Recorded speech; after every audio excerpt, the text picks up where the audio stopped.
Hello everyone, my name is Akos from the re.Planted urban farmstead based out of the Ottawa Valley in Ontario, Canada. And in today's video, I'm going to be showing you guys how we winter sow with pop bottles in our very cold Canadian climate. So let's get started.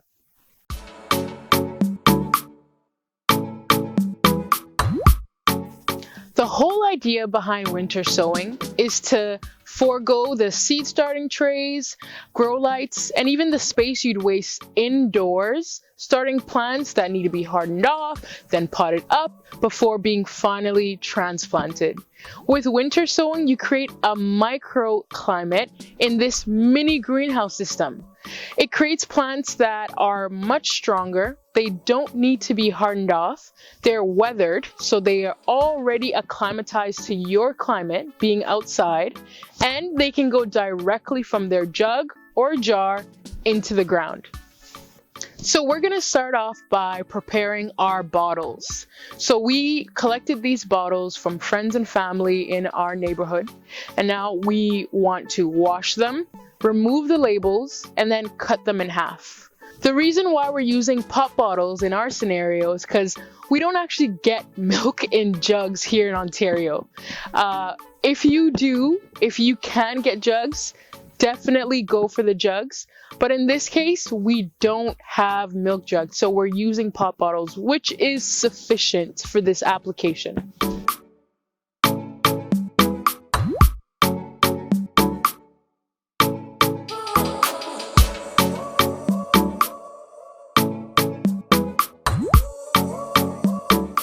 I prefer to use potting soil when I'm starting seeds or anything that's going to require indoor soil mixes. But in this case, I already have a seed starting mix that I used last year. So I'm actually going to just finish this off. But because there isn't much nutrients in seed starting mix, I'm a little bit worried that once the seeds germinate, they're going to be lacking, considering this is going to be their home until they go into the ground. So I'm actually going to make some insect frass into the seed starting mix. This is a very mild fertilizer, very low on the NPK. It's not too fertilized. It's simply to support the plants after they germinate before they go into the ground.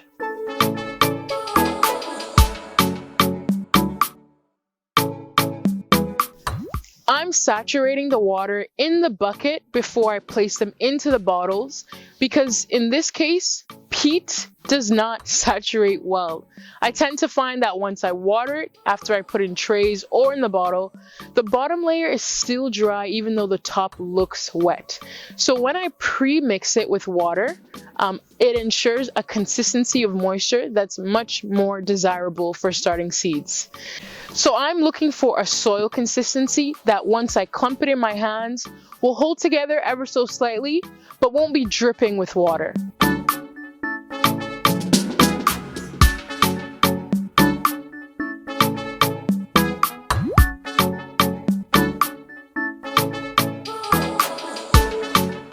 Ideally, you want to fill the bottles at least 2 inches, but the more the better. If you can get it to at maximum 6 inches, that would be great.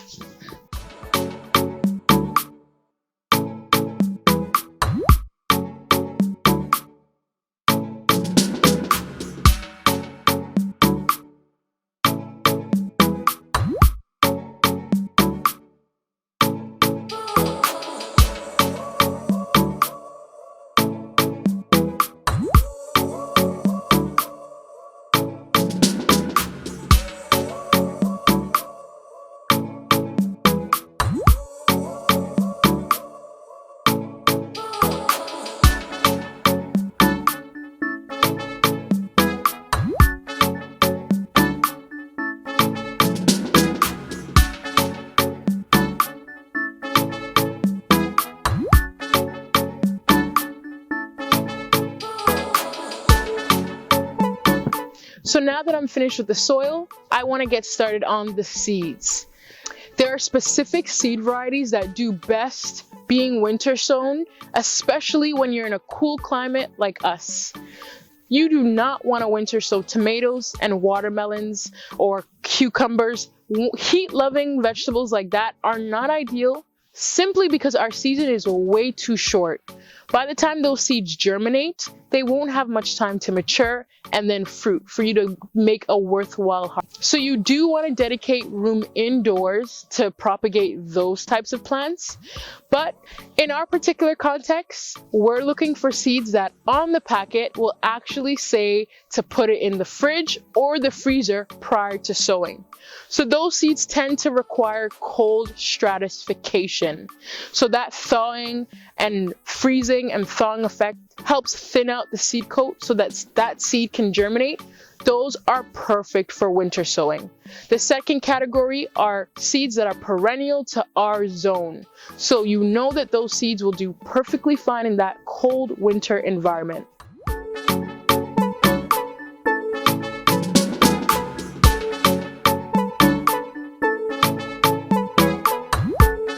At this point, I am going to follow the directions on the packet. Some seeds like to be surface sown, some seeds like to be buried. In the case with these flowers, they all want to be sown on the surface of the soil. So that's what I'll be doing.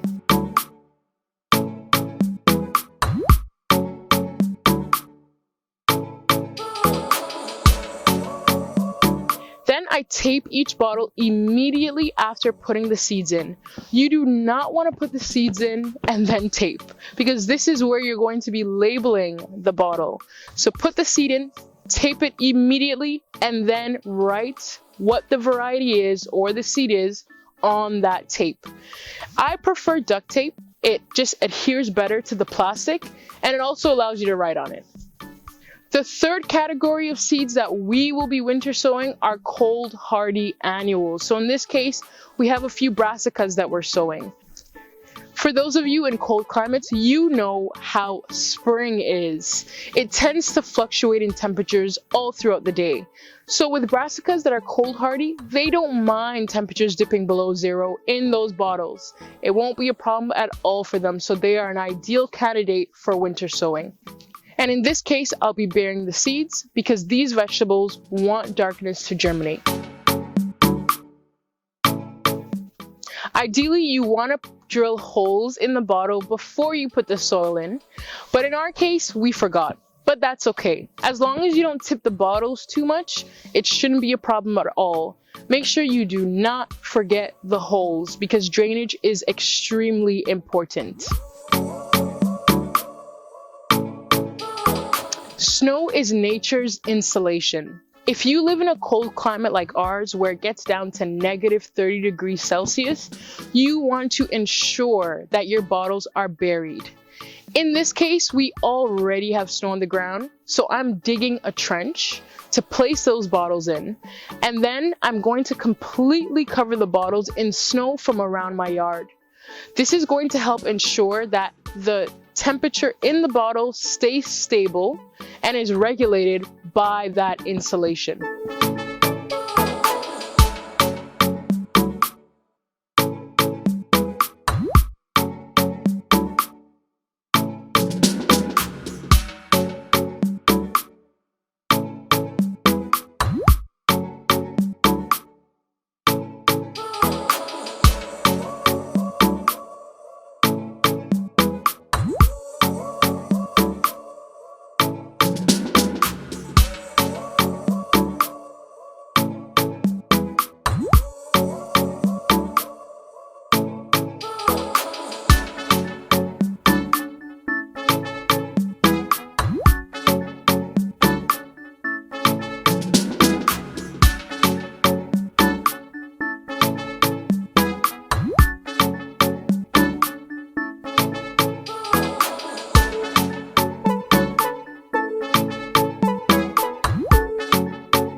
I'm leaving the tops of the bottles uncovered for now because whatever rain or snow falls is actually going to water the seeds in the bottle. But I know it's going to get covered later on in the season by natural snowfall, and that's okay. At this point, it's in the ground, we're done. Don't touch it. Let nature do its thing. It's been 6 weeks since we first buried our bottles, and we're gonna check in on them. And these, as you can see, are completely buried, and that's okay. We're gonna leave it here and check back in 6 weeks, and that's where part 2 of this video will pick up from. Until then, if you're interested in following our journey, feel free to subscribe to the channel, like this video, and share this video. Thank you so much for watching, and God bless. I'm not even breathing, so I'm running out of breath. Okay, hold on.